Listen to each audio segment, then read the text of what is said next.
Hello दोस्तों, स्वागत है आपका मेरे YouTube channel maths by Rohit M/R, जहां हम लोग पढ़ेंगे कक्षा 9 से कक्षा 12वीं तक की गणित। तो हम समझते हैं कि गणित पढ़ने से पहले सभी विद्यार्थियों को गणित की मूलभूत अवधारणाओं का ज्ञान होना चाहिए। तो सबसे पहले हम गणित के सवालों को गणित को सीखने से पहले हम शुरुआत करते हैं गणित की जो बेसिक मूलभूत अवधारणाएं होती हैं उनको सीखते हैं। उसके बाद हम सीखेंगे गणित के सवालों को। तो गणित की मूलभूत अवधारणाएं, तो गणित किससे मिलकर बनी है? गणित मिलकर बनी है अंकों से, है ना। तो अपन अंक गणित के बारे में सीखते हैं। सबसे पहले अपन सीखते हैं अंक गणित के बारे में। तो जैसे कि नाम से ही पता चल रहा है, अंक गणित मतलब वह गणित जो अंकों से मिलकर बनी है। तो हम जानते हैं कि अंक कितने होते हैं। अंक हमारे पास कुल मिलाकर अंक हैं 10, जो 0 से शुरू होकर कहाँ तक होते हैं? 9 तक। 0, 1, 2, 3, 4, 5, 6, 7, 8, 9 जी हमारे क्या हैं? अंक। तो 0 से लेकर 9 तक हमारे पास अंक हैं। इन्हीं अंकों की सहायता से 2 अंकों की, 3 अंकों की, 4 अंकों की और बहुत सारी अनंत संख्याएं बनती हैं। तो 0 से लेकर 9 तक होते हैं हमारे पास अंक, और 9 के बाद संख्याएं शुरू हो जाती हैं अनंत तक। 9 से शुरू होकर संख्याएं कहाँ तक जाती हैं? 9 के बाद 10 से शुरू होकर अनंत तक। 10 से शुरू होकर 10, 11, 12, 2 अंकों की संख्या 10, है ना। आखिरी संख्या 2 अंकों की 99। उसके बाद 3 अंकों की संख्या स्टार्ट हो जाएगी 100 जी। 100 से कहाँ तक जाएगी? 9 से 99 तक। 999 के बाद 1000 से हमारी 4 अंकों की संख्या हो जाएगी, और जो कहाँ तक जाएगी? 9999 तक। तो तो हमारे कहने का मतलब है कि 0 से लेकर 9 तक हमारे पास कुल मिलाकर 10 अंक हैं। इसके बाद हमारे पास 10 से लेकर अनंत तक, अनंत का मतलब होता है जिसकी कोई सीमा ना हो, जिसका कोई अंत ना हो। अनंत तक, इस चिन्ह को बोलते हैं अनंत। अनंत तक हमारे पास क्या है? संख्याएं हैं। तो सबसे पहले अपन संख्याएं और अंकों की बात करते हैं। तो सबसे पहले हमारे पास कौन सी संख्याएं आई? प्राकृतिक संख्याएं, जो आप लोग समझते हो। सबसे पहले हमारे पास क्या आई हैं? प्राकृतिक संख्याएं। प्राकृतिक संख्याएं, इंग्लिश में इसको बोलते हैं नेचुरल नंबर। तो अपन प्राकृतिक संख्याओं के बारे में पढ़ेंगे। तो प्राकृतिक संख्याएं क्या कहलाती हैं?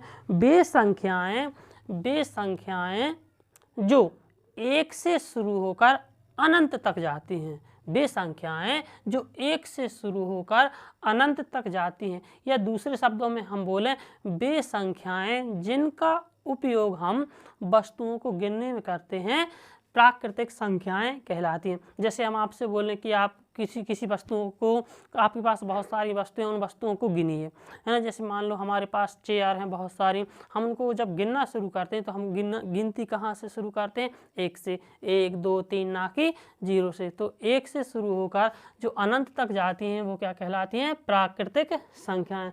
तो 1 से लेकर हमारे पास अनंत तक, जो 1 से लेकर अनंत तक संख्याएं होती हैं, उन्हें कहते हैं प्राकृतिक संख्याएं। इनको संख्या रेखा पर कैसे दिखाते हैं? ये क्या है? एक रेखा। ये क्या है? एक रेखा। रेखा पर हमने संख्याएं लिखी तो वो क्या कहलाएगी? संख्या रेखा। 1, 2, 3, 4 और ऐसे अनंत तक। तो धन 1 से शुरू होकर धन अनंत तक जो संख्याएं जाती हैं उनको कहते हैं प्राकृतिक संख्याएं या नेचुरल नंबर, या वे संख्याएं हम पढ़ चुके हैं। वे संख्याएं जिनका उपयोग अपन वस्तुओं को गिनने में करते हैं, प्राकृतिक संख्याएं कहलाती हैं। इसके बाद आती हैं पूर्ण संख्याएं। पूर्ण संख्याएं, जिन्हें इंग्लिश में बोलते हैं होल नंबर। तो पूर्ण संख्याएं क्या कहलाती हैं? वे संख्याएं जो जीरो से शुरू होकर, वे संख्याएं जो जीरो से शुरू होकर धन अनंत तक जाती हैं पूर्ण संख्याएं कहलाती हैं। या हम ये भी बोल सकते हैं कि प्राकृतिक संख्याओं के समूह में जीरो को शामिल कर देने से बना संख्या समूह पूर्ण संख्याएं कहलाता है। इसके बाद आती है हमारे पास पूर्णांक, जिन्हें इंग्लिश में बोलते हैं इंटीजर। तो इंटीजर या पूर्णांक पूर्णांक क्या कहलाते हैं? तो सभी धनात्मक, सभी ऋणात्मक और जीरो। क्या बोला हमने? सभी धनात्मक मतलब एक से शुरू होकर धन अनंत की ओर या धन अनंत तक की संख्याएं, एक से शुरू होकर धन अनंत तक की संख्याएं, और ऋण एक से शुरू होकर बाईं ओर की सारी संख्याएं क्या कहलाती हैं हमारे पास? जी धनानंत, एक से लेकर धनानंत तक की संख्याएं धनात्मक संख्याएं कहलाती हैं। ऋण एक से ऋण अनंत तक की संख्याएं हमारा क्या कहलाती हैं? ऋणात्मक संख्याएं। और इसमें जीरो को शामिल कर देने से बना संख्या समूह क्या कहलाता है? पूर्णांक संख्याएं। अब हमें जीरो अलग से बोलने की क्या आवश्यकता पड़ गई? हमने बोला सभी धनात्मक संख्याएं, हमने बोला सभी ऋणात्मक संख्याएं, उसके बाद हमने बोला जीरो। तो जीरो हमें अलग से बोलने की इसलिए आवश्यकता पड़ी क्योंकि जीरो ना धनात्मक होता है ना ऋणात्मक होता है।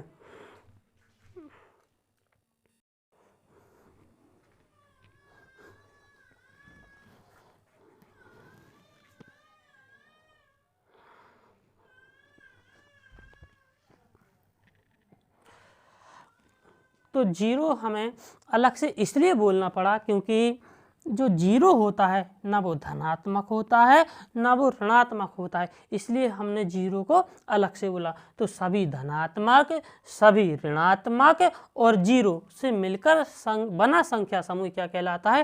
पूर्णांक संख्याएं। तो इसके बाद हमने क्या क्या पढ़ी? प्राकृतिक संख्याएं, पूर्ण संख्याएं और पूर्णांक संख्याएं। इसके बाद अपन पढ़ते हैं वास्तविक संख्याएं।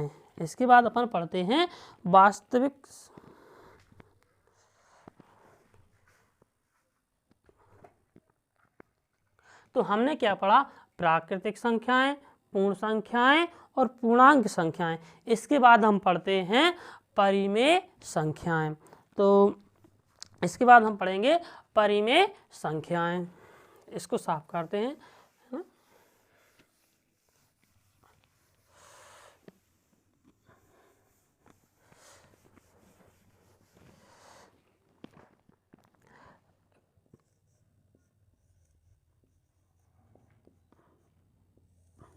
परिमेय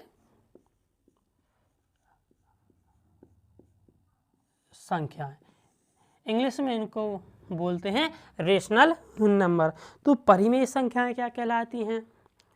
परिमेय संख्याएं कहलाती हैं वे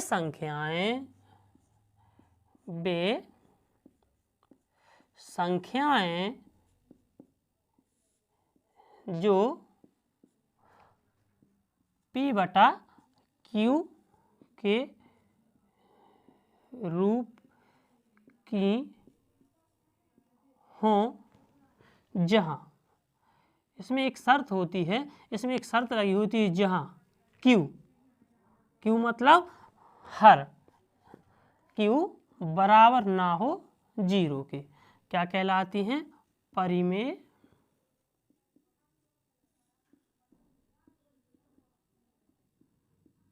संख्याएं कहलाती हैं। तो हमने क्या पढ़ा? परिमेय संख्याएं वे संख्याएं जो P बटा Q, जहाँ P क्या है? अंश और Q क्या है? हर। वे संख्याएं जो P बटा Q के रूप की हों, जहाँ Q बराबर ना हो जीरो के। Q क्या है हमारा? हर। हर क्या नहीं होना चाहिए? जीरो, है ना? और वे की संख्याएं क्या कहलाती हैं? परिमेय संख्याएं। तो हमारी परिभाषा में है कि Q जीरो नहीं होना चाहिए। तो ऐसा क्यों कि क्यू जीरो ना हो? यदि हम मान लें कि क्यू जीरो हो तो क्या दिक्कत हो जाएगी, क्या परेशानी है? तो अपन देखते हैं कि क्यू जीरो क्यों ना हो। यदि क्यू जीरो होता है, यदि हमने मान लिया कि क्यू जीरो होता है, तो जैसे हमने एक उदाहरण लिखा जी 5/0। एक और उदाहरण लिखते हैं 0/5। इन दोनों में अंतर क्या है? इन दोनों में अंतर क्या है? तो देखो, यदि हम 5 में 0 से भाग लगाएं, 5 में 0 से भाग लगाएं, इसका मतलब क्या है? 0 का दुनिया कितनी बार पढ़ें या 0 का पहाड़ा हम कितनी बार पढ़ें कि 5 आ जाए? तो हमने देखा कि 0 का पहाड़ा हम 0 बार पढ़ेंगे, है ना। तो 0 का पहाड़ा यदि हम 0 बार पढ़ेंगे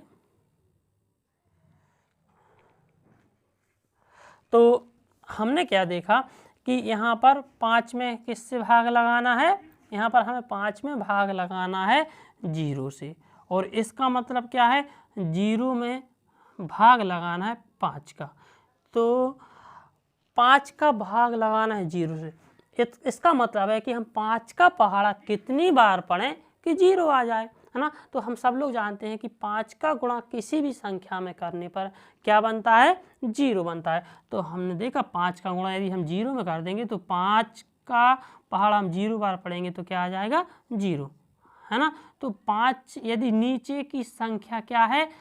0 नहीं है तो उसका उत्तर क्या आएगा? 0। यदि नीचे की संख्या 0 है तो हम 0 का पहाड़ा कितनी बार पढ़ें कि 5 आ जाए?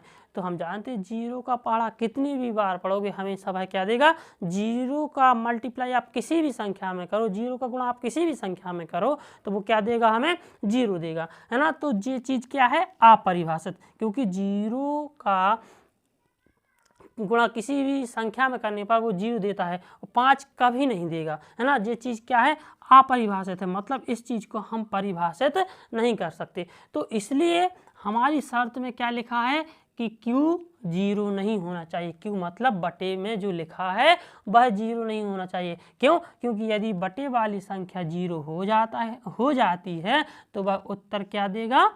अनंत देगा, क्योंकि अनंत एक परिमेय संख्या नहीं है। इसलिए सवाल ने बोला था कि बटे में क्या नहीं होना चाहिए? 0, मतलब हमारे P/Q के रूप की हो और Q 0 ना हो। अपन ने सीखा कि Q 0 क्यों ना हो, क्योंकि यदि Q 0 हो जाता है तो 0 से किसी भी संख्या में भाग लगाने पर क्या आता है? अनंत आता है, और चूंकि अनंत क्या है? परिमेय संख्या नहीं है। इसलिए हमारे परिभाषा ने वो शर्त दी थी, हमें एक शर्त लिख के दी है कि Q बराबर नहीं होना चाहिए 0 के। उदाहरण के लिए यदि हम लिख लें तो उस उदाहरण हो जाएंगे हमारे क्या? जैसे 5/7, 3/2, 5/11, है ना जी, और भी बहुत सारे जी हमारे पास क्या हैं? परिमेय संख्याएं। समझ पाए? चलो, तो इसके बाद अपन पढ़ते हैं अपरिमेय संख्याएं। अपरिमेय संख्याएं,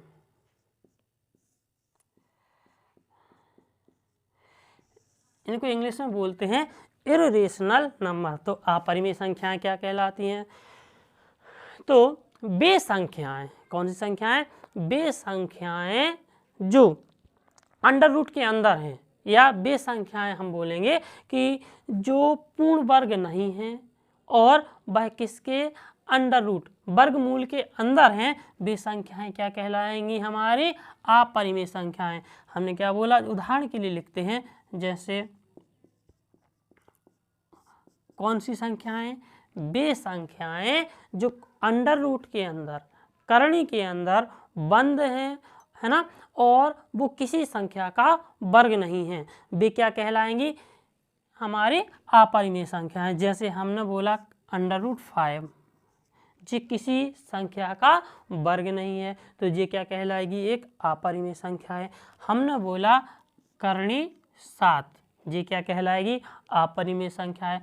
हमने बोला करणी 8, है ना, ये क्या कहलाएगी? अपरिमेय संख्या। क्या करणी 9 भी अपरिमेय संख्या कहलाएगी? क्या करणी 9 भी अपरिमेय संख्या कहलाएगी? नहीं, करणी 9 जो है वह अपरिमेय संख्या नहीं कहलाएगी। क्यों? क्योंकि हम जानते हैं कि करणी जो 9 है ना, वो किसका? 3 का वर्ग होता है, और हम जानते हैं वर्ग से करणी कट जाती है। हाँ, हमने पढ़ा तो सब लोगों ने है कि वर्ग से करणी कट जाती है, लेकिन आज तक हमें ये पता नहीं कि वर्ग से करनी क्यों कट जाती है। तो इसी वीडियो में अपन जानेंगे कि वर्ग से करनी क्यों कट जाती है। इसके बाद अपन जानते हैं कि वर्ग से करनी क्यों कट जाती है। फिलहाल देखते हैं। तो वर्ग से करनी कट जाती है ना, तो क्या बच गए, 3 बचा, 3 बचा। अब 3 के बटे में किसी भी संख्या के बटे में हम 1 लिख सकते हैं, है ना। क्यों? क्योंकि यदि हम 1 से भाग लगाएंगे, किसी भी संख्या में 1 से भाग लगाएं, वही संख्या रहेगी। क्योंकि जैसे हमने 3 में 1 से भाग लगाएं, 3 में क्या करें, 1 से भाग लगाएं, तो 1 तिया 3, उत्तर क्या आया हमारा 3, तो है ना। तो जो संख्या पहले थी वही संख्या हमारे पास है ना। तो इसका मतलब हम किसी भी संख्या में 1 से भाग लगा सकते हैं, किसी भी संख्या में हम 1 से गुणा कर सकते हैं, हमारी ज़रूरत के हिसाब से। जहाँ हमें उसकी ज़रूरत होगी वहाँ अपन 1 से भाग लगा लेंगे, जहाँ हमें उसकी ज़रूरत होगी अपन 1 से गुणा कर लेंगे, है ना। तो 3 के बटे में हम 1 लिख सकते हैं। तो हमने ये क्या बन गई, ये क्या बन गई, हमने क्या पढ़ा था, परिमेय संख्या। तो परिमेय संख्या क्या कहलाती है, जो p बटे q के रूप की हो। तो देखो ये क्या है, p बटे q के रूप की हो, और हमने क्या पढ़ा था, q 0 ना हो। हाँ, तो सही बात है, हमारा q मतलब जो हर है वो 0 नहीं है ना। तो ये क्या बन गई, एक परिमेय संख्या। चूंकि हम पढ़ क्या रहे, अपरिमेय संख्याएं, और ये क्या हो गई, परिमेय संख्या। इसलिए सवाल ने, इसलिए परिभाषा क्या है इसकी, कि वे संख्याएं जो अंडर रूट के अंदर हो और किसी संख्या का पूर्ण वर्ग ना हो, वो क्या कहलाती हैं, अपरिमेय संख्या। जैसे हमने 25 लिखा, है ना। तो 25 यदि हम इसको करनी के अंदर बंद करेंगे, तो ये 25 जो है किसका, 5 का पूर्ण वर्ग है। 5 का वर्ग क्या होता है, वर्ग का मतलब होता है 2 की घात, और 2 की घात का मतलब होता है जिस भी संख्या पर 2 की घात लगी, इसका मतलब है उसको गुणा में 2 बार लिख दो, ये होता है वर्ग का मतलब। और 5 का वर्ग करेंगे तो 5 गुणा 5 कितना आएगा, 25। तो इसका मतलब ये 25 क्या है, 5 का पूर्ण वर्ग है। जो 25 जो है वो क्या है, 5 का वर्ग है। इसलिए जो 25 होगी ये एक अपरिमेय संख्या नहीं होगी, क्योंकि 5 क्या है, सॉरी जी 25 क्या है, 5 का वर्ग है, और वर्ग से करनी कट जाएगी तो बाहर क्या आ जाएगा, 5। और 5 के बटे हम क्या लिख सकते हैं, किसी भी संख्या के बटे में हम 1 लिख सकते हैं, क्योंकि 5 में 1 का भाग लगाएंगे तो संख्या क्या होगी हमारे पास, 5 ही आएगी, है ना। तो ये क्या बन गई, परिमेय संख्या है। तो इसीलिए वे संख्याएं जो करने के अंदर बंद हैं और किसी भी संख्या का पूर्ण वर्ग नहीं है, वो क्या कहलाएंगे, हमारी अपरिमेय संख्याएं। और भी होती हैं परिमेय संख्याएं, जैसे पाई भी क्या है, एक अपरिमेय संख्या। हाँ, पाई का मान जो होता है 22/7, पाई का मान क्या होता है, 22/7। चूंकि पाई एक अपरिमेय संख्या है, लेकिन 22/7 जो है वो एक परिमेय संख्या है। आप बोलोगे सर ऐसे कैसे, कि पाई जो है वो अपरिमेय संख्या है, 22/7 परिमेय संख्या है। चूंकि पाई का ही मान होता है, जब ये पाई बराबर ही होता है 22/7। यदि पाई अपरिमेय संख्या है तो 22/7 परिमेय कैसे हो सकती है। तो देखो क्या होता है कि जो 22/7 है, जी अप्रोक्सीमेट नंबर है। 22/7 जो है वह क्लियर, इसका जो पाई का जो मान है 22/7 उसके लगभग पास का मान है, इसलिए इसको बोल दिया गया कि जी पाई का मान है ना। तो इसलिए पाई क्या है, परिमेय अपरिमेय संख्या है, लेकिन 22/7 जो है वो हमारी कैसी है, एक परिमेय संख्या है ना। तो समझते हैं। और परिमेय संख्या, यदि हम दशमलव की बात करें तो दशमलव में कौन सी संख्याएं परिमेय संख्याएं होंगी और कौन सी संख्याएं अपरिमेय संख्या होंगी। तो यदि हम दशमलव की बात करें तो देखो ये तो हो गई नॉर्मल संख्या। यदि हम दशमलव की बात करते हैं तो वे संख्याएं, है ना, वे संख्याएं जिनका दशमलव प्रसार शांत हो जाता है। जैसे हमने लिखा 0.25, 0.25, तो ये क्या है, एक परिमेय संख्या है। या एक और, जैसे यदि हम लिखें 0.10101010 तीन डॉट का मतलब है ऐसे ही आगे जाती रहेंगी, है ना। तो ये संख्याएं भी क्या कहलाएंगी, परिमेय संख्याएं कहलाएंगी। इसका मतलब है जो संख्या अपने जो रिपीट हो रही है ना, जो 1 0 1 0 1 0, तो हम आगे ही बता सकते हैं, इसके आगे आ जाए 1 0 1 0 1 0, है ना। तो ये भी क्या कहलाती है, परिमेय संख्याएं। यदि हम अपरिमेय संख्याओं की बात करें तो वे संख्याएं जिनका दशमलव प्रसार, इसका दशमलव प्रसार शांत है। इसका दशमलव प्रसार भले ही शांत नहीं है लेकिन इसमें संख्याएं रिपीट हो रही हैं। यदि हम इसकी बात करें अपरिमेय संख्याओं की तो क्या हो जाएंगे 0.101000100010001 है ना, डॉट डॉट डॉट। तो यहाँ पर हम देख पा रहे हैं कि ना ही इसका दशमलव प्रसार शांत है ना, ऐसे ही आगे भी जा रहे हैं, ना ही इसका दशमलव प्रसार जो है ना ही वो शांत है और ना ही संख्याएं रिपीट हो रही हैं। यहाँ पर 1 0, यहाँ पर 2 0, यहाँ पर 3 0 है ना, तो ये क्या हो जाएंगी हमारे अपरिमेय संख्याएं। तो हमने पढ़ा प्राकृतिक संख्याएं पढ़ी, हमने पूर्णांक संख्याएं पढ़ी, पूर्ण संख्याएं पढ़ी, परिमेय संख्याएं पढ़ी, अपरिमेय संख्याएं पढ़ी। इसके बाद हम पढ़ते हैं वास्तविक संख्याएं। इसके बाद हम पढ़ेंगे वास्तविक संख्याएं।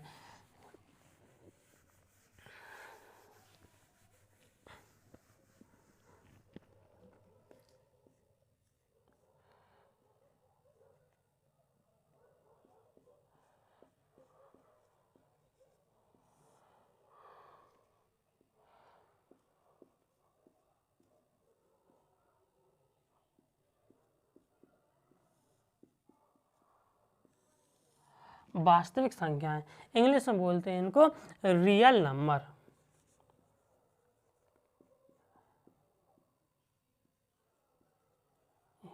रियल नंबर तो क्या कहलाएंगे ये वास्तविक संख्याएं? तो वास्तविक संख्याओं के बारे में पढ़ते हैं, जैसे कि इसके नाम से पता चल रहा है रियल नंबर।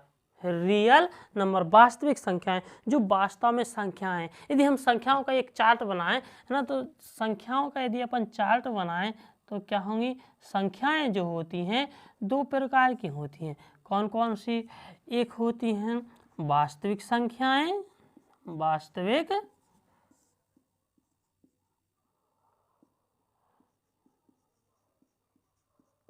संख्याएं, और एक होती हैं काल्पनिक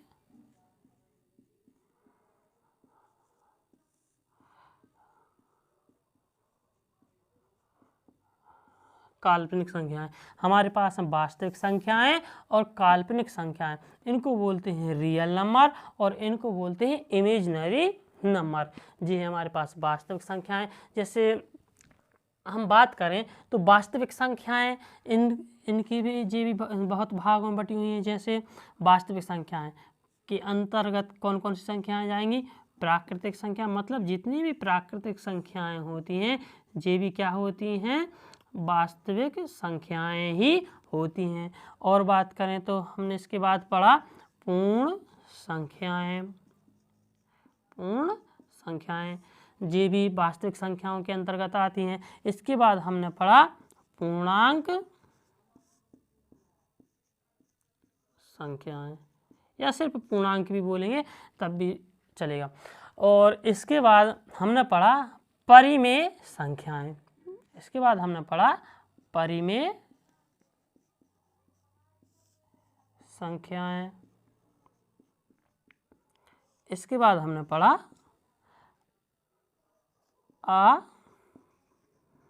अपरिमेय संख्याएं।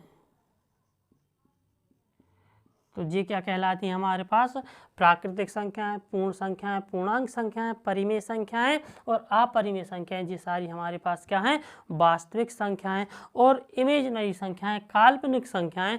तो काल्पनिक संख्याएं कक्षा 10वीं तक हमारे पास काल्पनिक संख्याओं का कोई औचित्य नहीं है।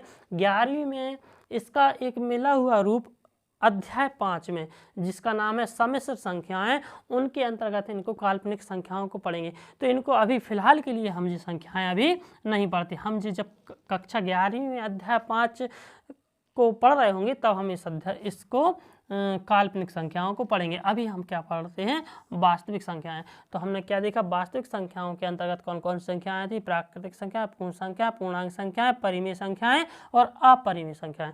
तो यदि हम वास्तविक संख्याओं की परिभाषा लिखना चाहें तो हम क्या लिखेंगे कि सभी परिमेय संख्याएं और अपरिमेय संख्याओं से मिलकर बनी संख्या समूह।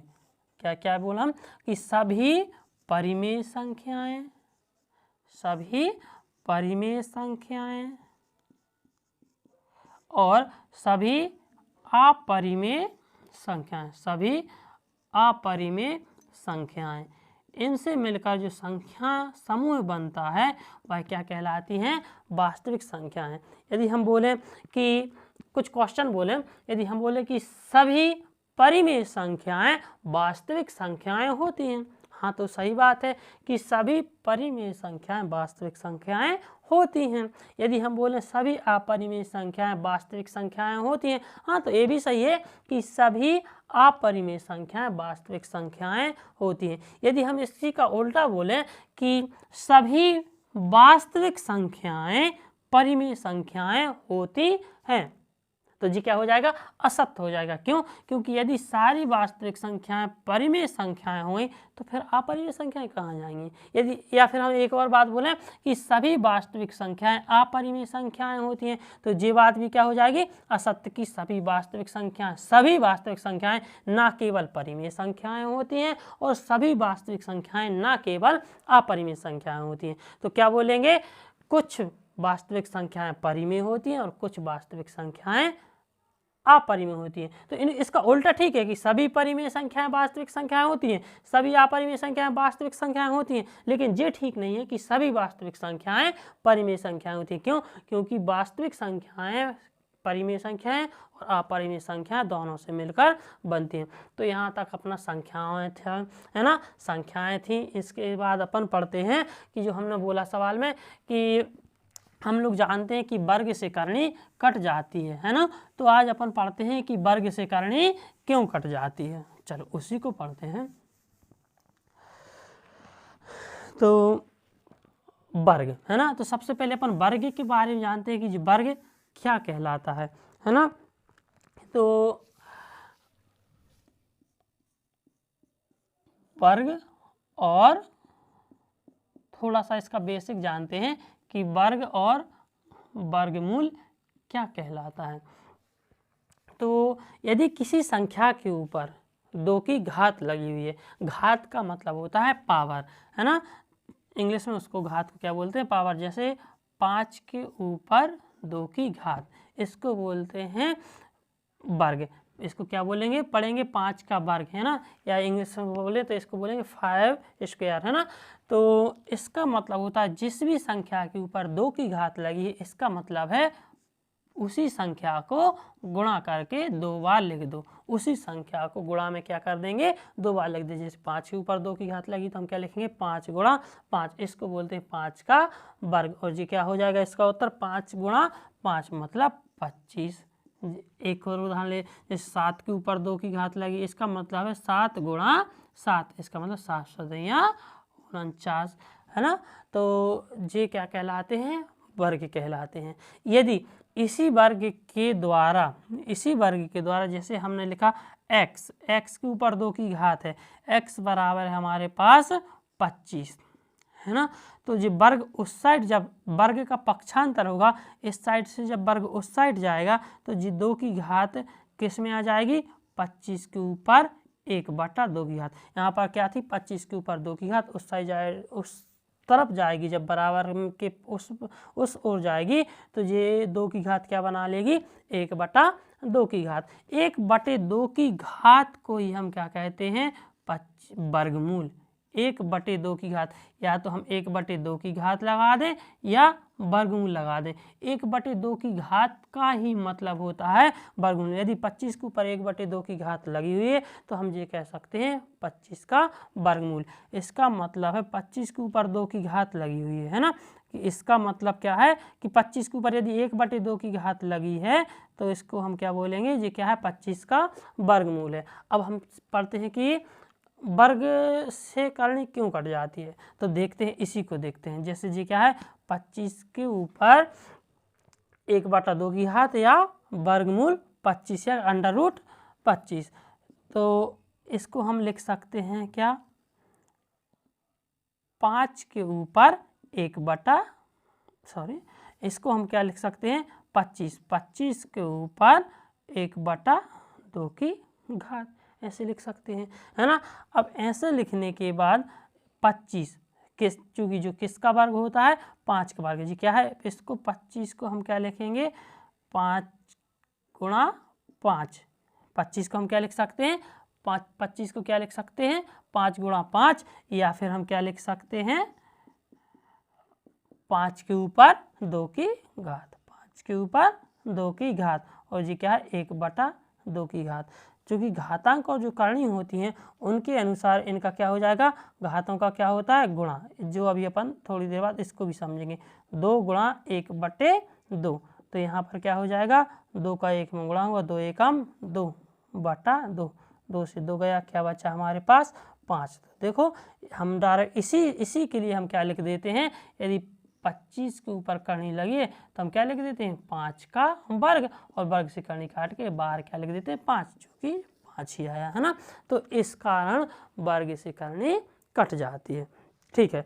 अब इसके बाद अपन कुछ घातांक और करणी के कुछ नियम पढ़ लें, है ना, जो बेसिक सूत्र होते हैं जो कक्षा 6 में हमने पढ़ के रखे हैं, है ना। एक बार उनको रिवाइज कर लेते हैं कि क्या पढ़ा है हमने, है ना।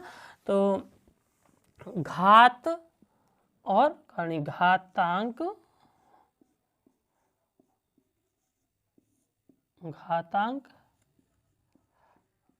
और करणी के जो कुछ बेसिक सूत्र होते हैं, है ना, अपन उनको पढ़ लेते हैं। क्या होते हैं उनके बेसिक सूत्र। पहला सूत्र जैसे ए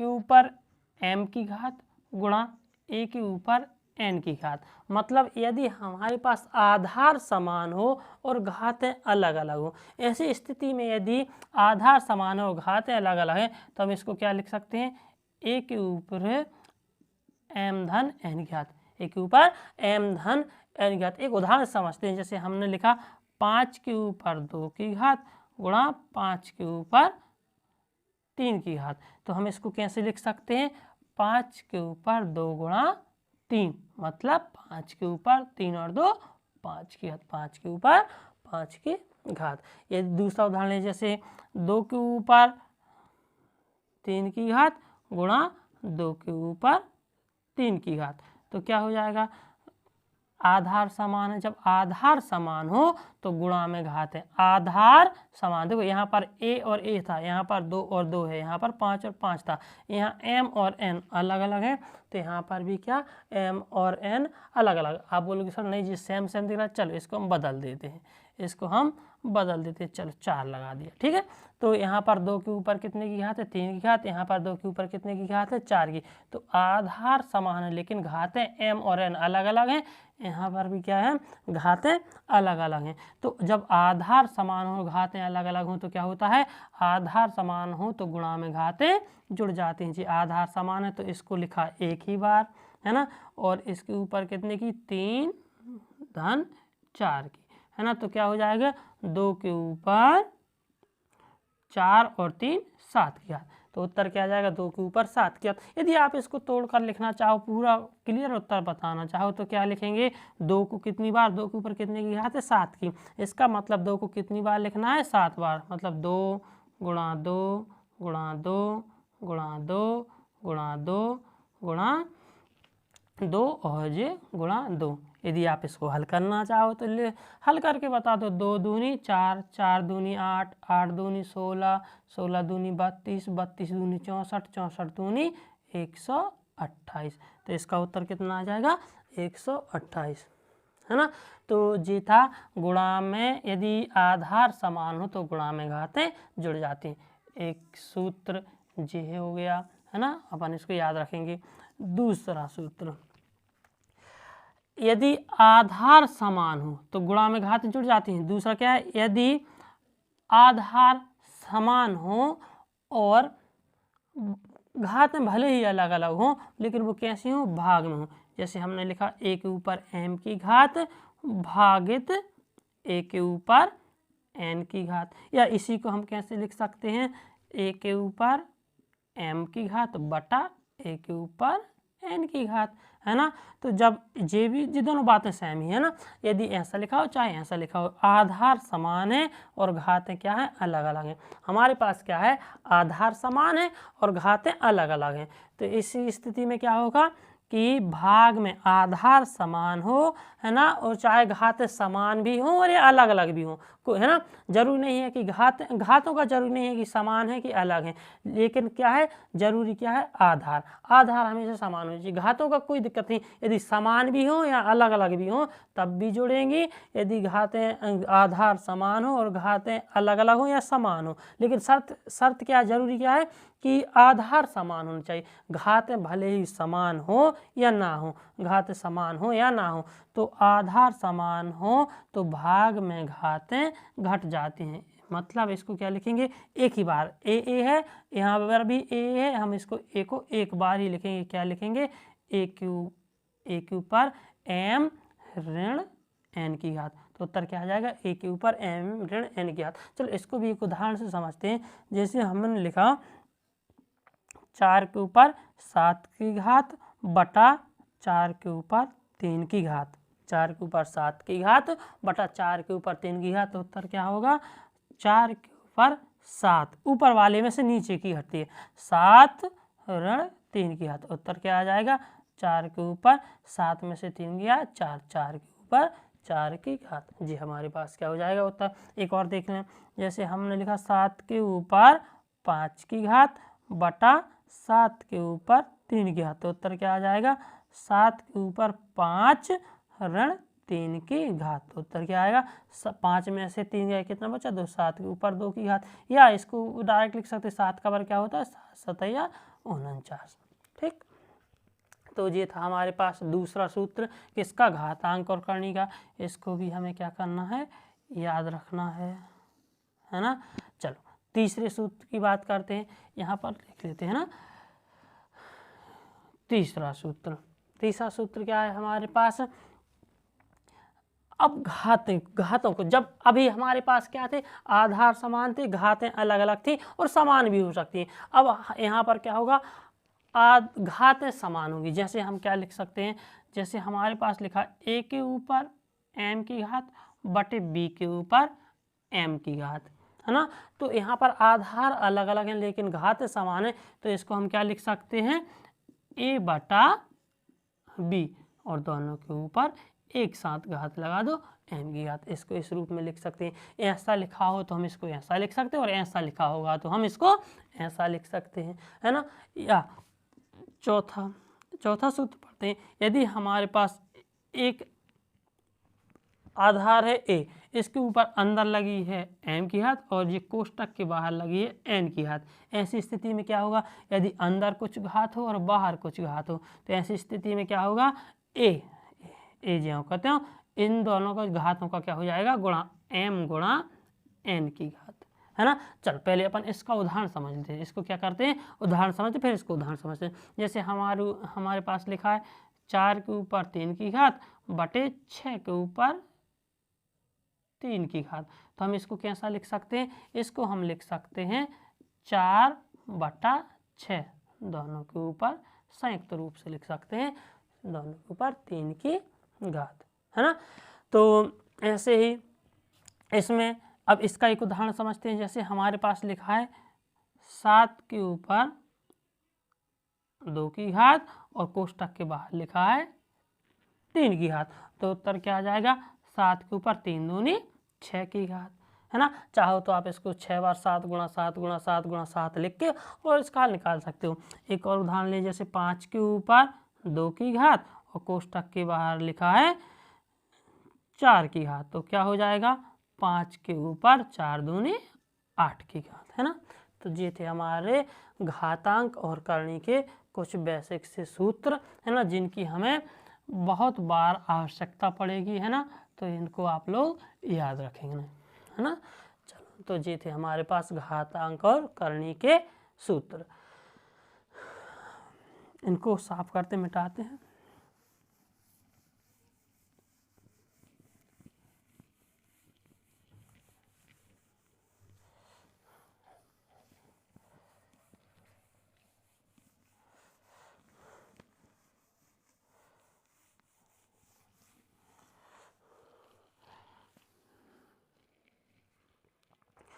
अब पढ़ते हैं अपन कुछ और बेसिक नियमों के बारे में। जैसे हम पढ़ते हैं गुणनखंड, है ना। अपन क्या पढ़ते हैं? गुणनखंड।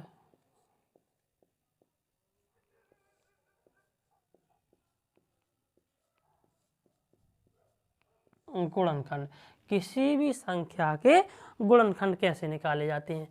तो जैसे हमने कोई सी भी संख्या ली, है ना। गुणनखंड वास्तव में पहले अपन देखेंगे कहलाती क्या है। गुणनखंड है क्या? गुणनखंड क्या है? किसी भी संख्या के गुणनखंड वे संख्याएं या वे मान होंगे जिनका उस संख्या में पूरी बार भाग जाएगा। मतलब जिस संख्या, जैसे हमने एक संख्या ली, उसके जितने भी गुणनखंड होंगे उनके उन गुणनखंडों का उस संख्या में पूरी बार भाग जाएगा। जैसे हमने लिखा 28, उदाहरण के लिए एक 28 लिखते हैं, इसके हमने क्या निकाले? गुणनखंड। तो गुणनखंड कैसे निकालते हैं? सबसे छोटी संख्या से हम भाग लगाते हैं, एक को छोड़कर। एक के बाद 2 से हम क्या करते हैं? 2, है ना। 2 से हम भाग लगाना स्टार्ट करते हैं। इसमें हम भाग लगाना शुरू करते हैं और कब तक भाग लगाते रहते हैं? जब तक नीचे क्या ना बच जाए? 1 ना बच जाए। तो 2 से हम भाग लगाते हैं, तो 2 एकम 2, 2 चौके 8, 2 सत्ते 14 और 7 एकम, अब 2 से नहीं जाएगा, है ना 3 से, ना 4 से, किससे जाएगा? 7 से। तो इस 28 के क्या आ गए? गुणनखंड। क्या क्या आ गए? 2 आया, 7 आया। यदि हम 7 और 2 का गुणा करेंगे तो 7 दूनी 14, है ना, और 1 भी, है ना। और क्या आया? एक 28 स्वयं, क्योंकि 28 में 28 का भाग जाएगा, है ना। तो जी 28, तो 28 के क्या क्या गुणनखंड हो गए? 1 हो गए, 2 हो गए। यदि हम इन 2 और 2 का गुणा करें तो 1 और बन जाएगा, 2 दूनी 4, है ना। तो 1 हो गए, 2 हो गए, 4 हो गए, 7 14 हैं, 28 जी क्या है? 28 के गुणनखंड है। तो इन संख्याओं को क्या बोलेंगे? 28 के गुणनखंड। मतलब इन सभी संख्याओं का इस 28 में पूरी बार भाग जाएगा, तो जी क्या हो जाएंगे? जी जो गुणनखंड है, जी जो संख्या है जिस 28 की क्या है? गुणनखंड। अब हम बात करते हैं किसकी? गुणज की। यदि हम गुणज की बात करें तो गुणज क्या कहलाएंगे? किसी संख्या के गुणज क्या कहलाएंगे? तो किसी संख्या के गुणज निकालने के लिए हम क्या करेंगे? उसी का मल्टीप्लाई करते जाएंगे, 1 में, फिर 2 में, 3 में, और आप चाहो तो अनंत तक, है ना। तो गुणज की बात करें, जैसे हमने 5 के गुणज की बात करें तो क्या हो जाएगा? 5, 5 दूनी 10, 5 का 3 में गुणा करेंगे तो 15, 4 में गुणा करेंगे तो 20, 5 में गुणा करेंगे तो 25, और ऐसे ऐसे कहाँ तक? अनंत तक। यदि हम 7 की बात करें तो क्या हो जाए? 7 का 2 में गुणा करेंगे तो 14, 7 का 3 में गुणा करेंगे तो 21, 7 का 4 में गुणा करेंगे तो 28, और ऐसे कहाँ तक? अनंत तक। तो गुणज क्या, तो हमने क्या सीखा? गुणज क्या कहलाते हैं? किसी भी संख्या के गुणज क्या कहलाते हैं? उस संख्या का आप 1 से लेकर अनंत तक संख्याओं में क्या करते जाएंगे? गुणा करते जाएंगे, और आपको क्या मिलते जाएंगे? गुणज। जैसे जी 5 के गुणज लिखिए, और ऐसे नहीं कि जी 25 तक खत्म हो गया, ऐसे आगे भी आते रहेंगे, है ना। ऐसे ही 7 है, 7 के जी गुणज, है ना, तो ये भी आगे ऐसे आते रहेंगे।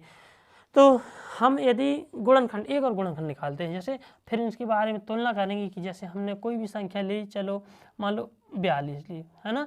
तो 2 दूनी 4, 2 एकम 2, अब 3 से जाकर 3 7 21, और 7 एकम 7। तो 42 के गुणनखंड क्या क्या है?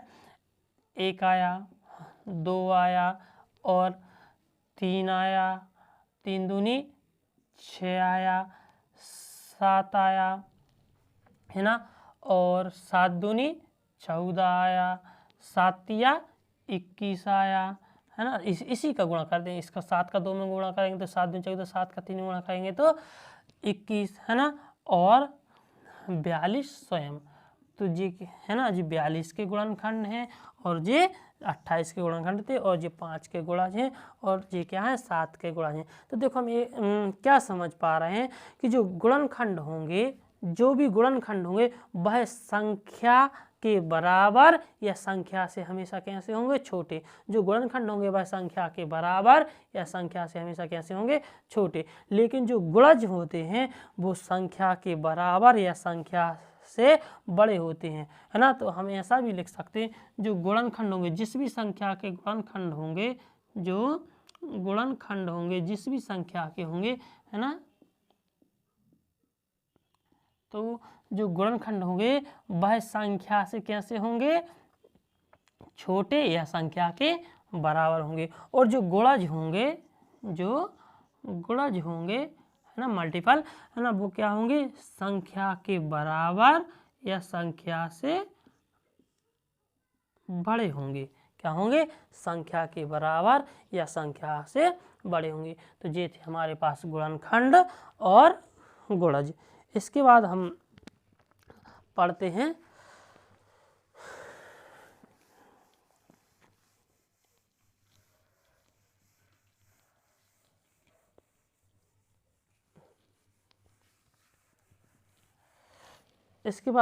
हैं सम संख्याएं। सम संख्याएं, तो सम संख्याओं की मात्र कहानी इतनी सी है कि जिस संख्या में 2 का पूरी बार भाग चला जाए, या वह संख्या जो 2 से पूर्णतः विभाजित हो जाए, क्या कहलाती है, सम संख्याएं कहलाती हैं। अब आप लोग सोचोगे कि सर 2 से पूरी बार भाग चला जाए, सम संख्याओं से वे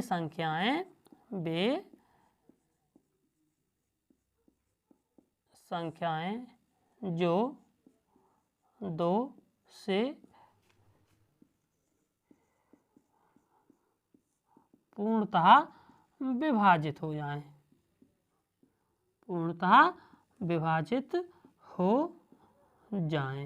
क्या कहलाती हैं, सम संख्याएं कहलाती हैं। तो सम संख्याएं पता करने के लिए क्या हम 2 से भाग लगाते रहेंगे, है ना। तो इसके लिए हम क्या कर, इससे बचने के लिए हम क्या सीखेंगे, 2 से विभाज्यता का नियम। 2 से विभाज्यता का नियम जो सबको ही पता होता है। कौन सी संख्या 2 से विभाज्य होगी, 2 से विभाज्यता का नियम क्या है कि इकाई का अंक। जब अपन संख्याएं लिखते हैं तो पीछे से उनको पढ़ना स्टार्ट करते हैं, इकाई, दहाई, सैकड़ा। जैसे हम एक संख्या लिखें 5 6 7 8 9 3 5 4 2, हमने जितनी बड़ी संख्या लिखी, है ना, एक और जी इतनी बड़ी संख्या लिखी, हम आपसे पूछें क्या जी 2 से क्या जी संख्या सम संख्या है, तो क्या करोगे आप 2 से भाग। अब हम 2 से इस संख्या में हम 2 का भाग लगाने को तो बैठेंगे नहीं, क्यों, क्योंकि इतनी बड़ी संख्या है। तो हम क्या करते हैं, हम सबसे पीछे की, जिसको इकाई का अंक बोलते हैं, इकाई का अंक देखेंगे। क्या इकाई का अंक 2 से विभाज्य, मतलब इकाई के अंक में क्या 2 का भाग जा रहा है। हम देखा 8 है, 2 की दुनिया में, 2 के पहाड़े में 8 आता है, 2 चौके 8। तो यदि पीछे के इकाई के अंक में 2 का भाग जा रहा है तो इस पूरी संख्या में भी 2 का भाग जाएगा। या हम ये कह सकते हैं कि यदि इकाई का अंक सम अंक है, सम अंक क्या कहलाते हैं, 0 2 4 6 और 8। या तो आप इनको याद रख लो कि यदि जो इकाई का अंक हो 0 हो, 2 हो, 4 हो, 6 हो या 8 हो, इन 5 अंक में हमारे पास कितने अंक है टोटल, हम अभी शुरू में पढ़ चुके हैं, हमारे पास टोटल 10 अंक हैं 0 से लेकर 9 तक, जिनमें से 5 सम अंक हैं और 5 विषम अंक हैं। तो सम अंक हैं 0 2 4 6 8। तो किसी भी संख्या में यदि इकाई का अंक इनमें से कोई है तो वह संख्या 2 से विभाज्य होगी, और यदि संख्या 2 से विभाज्य तो वह संख्या क्या कहलाएगी, सम संख्या कहलाएगी। अच्छा, यदि हम इसमें 8 को मिटा दें, अब संख्या क्या है, अभी भी पीछे इकाई का अंक क्या है, 2 है, तो 2 में 2 का भाग जाएगा, है ना। पीछे इकाई का अंक यदि विभाजित हो रहा है 2 से तो पूरी संख्या 2 से विभाजित होगी, और पूरी संख्या 2 से विभाजित होगी तो क्या कहलाएगी, सम संख्या कहलाएगी। तो 2 में भी 2 का भाग जाता है, यदि हम 2 को भी हटाएं तो 4 में भी 2 का भाग जाता है, तो अभी भी जी सम संख्या है। अब हमने 4 को मिटाया, क्या बचा 5, तो इकाई का अंक अब हमारे पास क्या है 5। तो क्या 5 में 2 से भाग जाता है, नहीं जाता, है ना। तो 5 में 2 से भाग नहीं जाता है ना। तो इस पूरी संख्या में 2 का भाग नहीं जाएगा। तो अब जी संख्या क्या बन गई, विषम संख्या, है ना। तो सम और विषम संख्याओं की कहानी मात्र इतनी है कि यदि वह यदि कोई संख्या 2 से विभाज्य है तो वह सम संख्या है, यदि वह संख्या 2 से विभाज्य नहीं है तो वह विषम संख्या है। और उस विभाज्यता पता लगाने के लिए हम क्या करेंगे, इकाई के अंक में 2 का भाग लगा के देख लेंगे, या फिर हम ये देख लेंगे कि इकाई के अंक में 0, 2, 4, 6, 8 है तो वह क्या है, हमारे पास एक सम संख्या है। यदि उसके बाद यदि हमारे पास जो संख्या लिखी है उसमें 1 हो, इकाई का अंक 1 हो, 3 हो, 5, 7 और 9 हो, इनमें से कोई अंक है इकाई के स्थान पर तो वह संख्या क्या होगी, विषम संख्या होगी। अब अपन इसके बाद पढ़ते हैं भाज्य और अभाज्य संख्याएं, है ना। भाज्य संख्याएं और अभाज्य संख्याएं।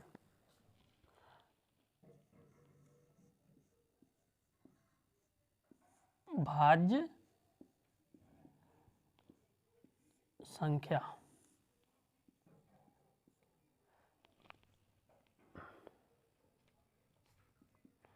तो भाज्य संख्याएं पढ़ते हैं। भाज्य संख्याएं क्या कहलाती हैं, तो वे संख्याएं जो स्वयं से, चूंकि हम जानते हैं, है ना,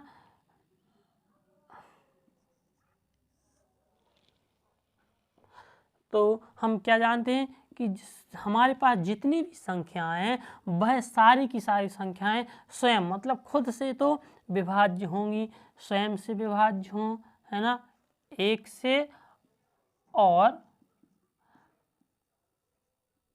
अन्य किसी एक, क्या लिख रहे हैं हम, वे संख्याएं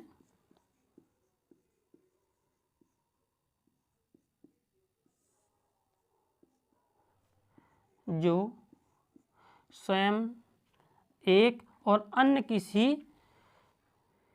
एक संख्या से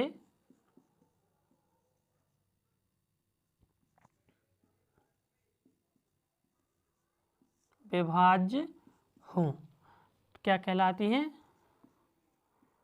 भाज्य संख्याएं कहलाती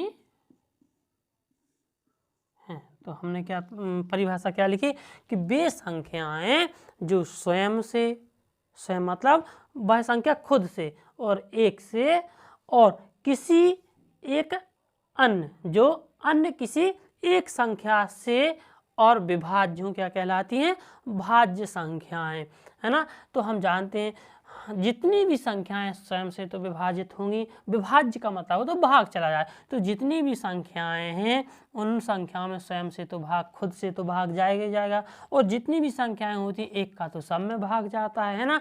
तो इन दोनों को छोड़कर इनके अलावा किसी एक और संख्या कोई सी भी हो, एक संख्या से और वह संख्या क्या हो जाए, विभाज्य हो जाए। कोई भी संख्या है वह स्वयं से, एक से और किसी एक अन्य संख्या से विभाज्य हो जाए तो वह क्या कहलाएगी, भाज्य संख्या। जैसे हम लिखते हैं, हमने लिखा 7, 7 क्या, 7 स्वयं से 7 में 7 का भाग जाता है, हाँ जाता है, 1 का भाग जाता है, हाँ जाता है, किसी और संख्या से भाग जाता है, नहीं जाता है, तो ये क्या हो जाएगी, ये भाज्य संख्या भाज्य नहीं होगी।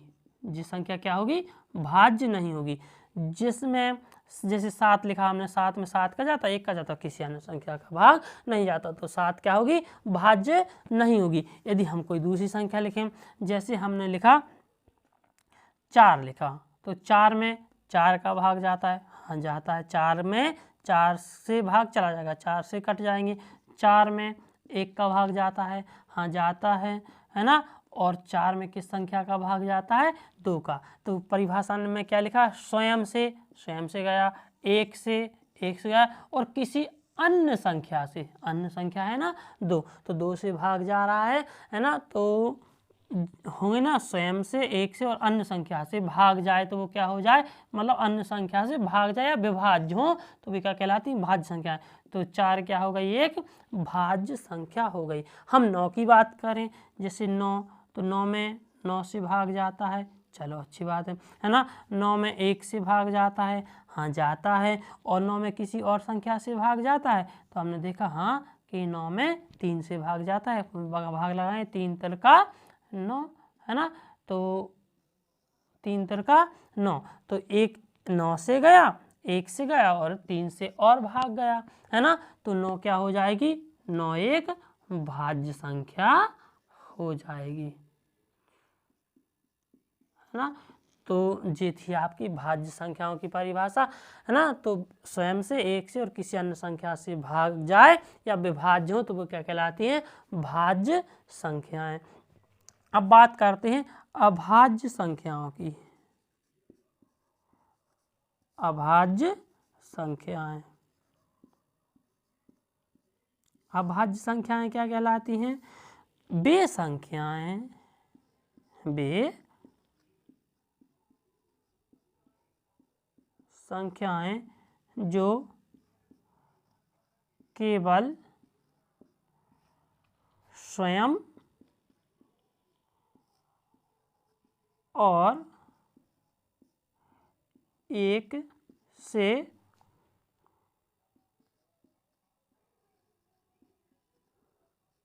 विभाज्य हों। अभाज्य संख्याएं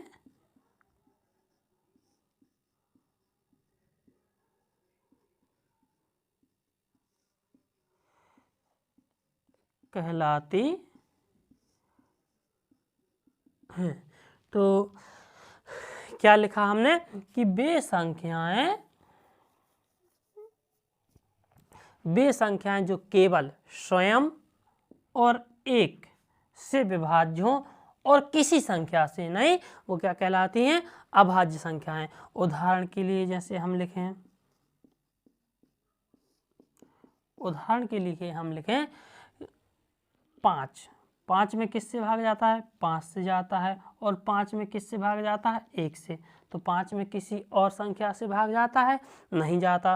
तो 5 क्या हो जाएगी, अभाज्य संख्या हो जाएगी। 5 क्या हो जाएगी, अभाज्य संख्या हो जाएगी। अच्छा, एक और उदाहरण लें, जैसे 7 लें, अभी हमने लिया था 7 लें। 7 में केवल 7 से भाग जाता है और किससे भाग जाता है, 1 से। तो 7 भी क्या हो जाएगी, एक अभाज्य संख्या हो जाएगी, है ना।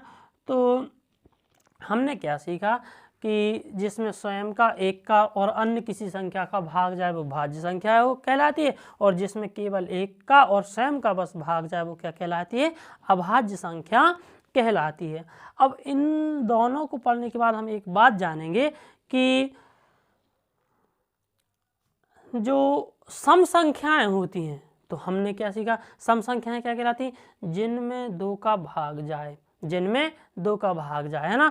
तो जितनी भी सम संख्याएं होंगी, हम क्या सीखे, जितनी भी सम संख्याएं होंगी, है ना, जितनी भी सम संख्याएं होंगी, है ना, सभी सम संख्या क्या होती हैं, भाज्य संख्या होती हैं, भाज्य संख्या होती हैं। लेकिन इसमें एक अपवाद है, क्या, 2 को छोड़कर, है ना। तो आगे लिख देते हैं, 2 को छोड़कर,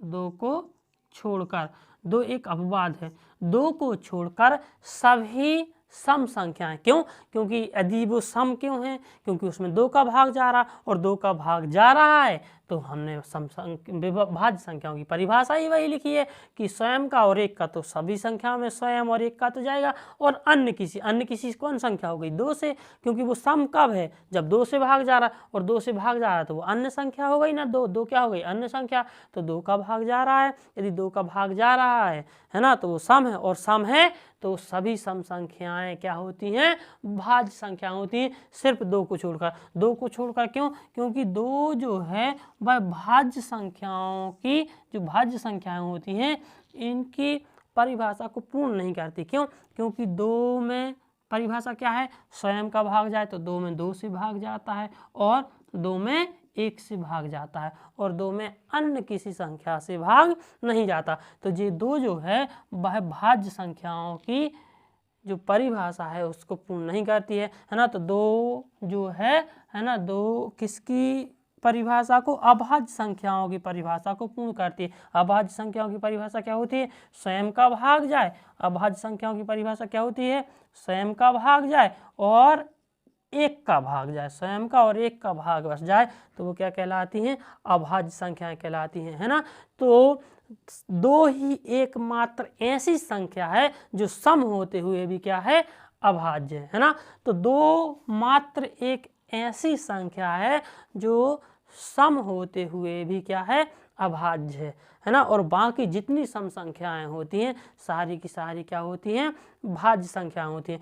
तो यहाँ से हमने कुछ बातें निकाली, क्या क्या सीखा कि 2 को छोड़कर सभी सम संख्याएं क्या होती हैं, 2 को छोड़कर सभी सम संख्याएं क्या होती हैं, भाज्य संख्याएं होती हैं। दूसरी बात हमने क्या जानी कि जितनी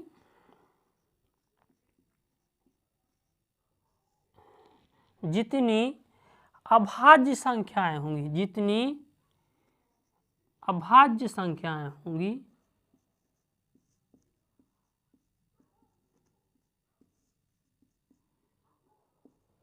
जितनी भी अभाज्य संख्याएं होंगी सब की सब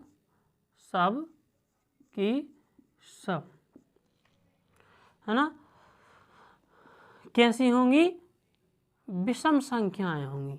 क्या होंगी, एक बात जानी हमने कि जितनी भी अभाज्य संख्याएं होंगी वो सारी की सारी कौन सी संख्याएं होंगी, विषम संख्याएं होंगी।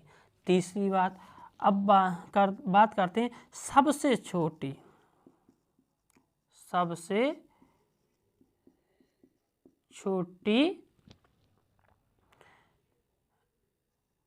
भाज्य संख्या, सबसे छोटी भाज्य संख्या क्या है, 4। अगली बात, सबसे छोटी अभाज्य संख्या, सबसे छोटी अभाज्य संख्या क्या है हमारे पास, 2। अब बोलोगे सर 1 क्या है, तो देखो 1 जो है ना वो भाज्य संख्या है ना वो अभाज्य संख्या है। क्यों, क्योंकि 1 जो है ना वो भाज्य संख्याओं की परिभाषा को पूर्ण करती है ना ही अभाज्य संख्याओं की परिभाषा को पूर्ण करती है ना। तो 1 ना भाज्य ना अभाज्य है ना।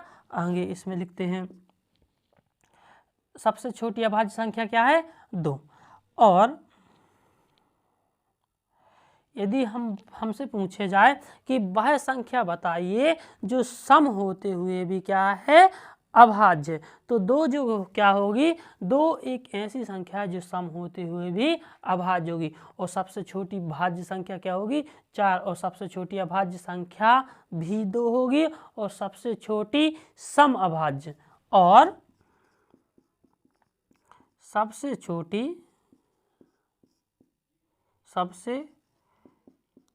छोटी और एक मात्र सम अभाज्य संख्या क्या होगी, 2 ही होगी, है ना। तो इतनी बातें हमने जानी है ना, इसको मिटाएं। आप लोग चाहो तो इसका स्क्रीनशॉट ले सकते हो, है ना। तो ये थी हमारे पास भाज्य और अभाज्य संख्याएं, है ना। तो पढ़ते हैं इसके आगे का नेक्स्ट वीडियो में, है ना, नेक्स्ट क्लास में।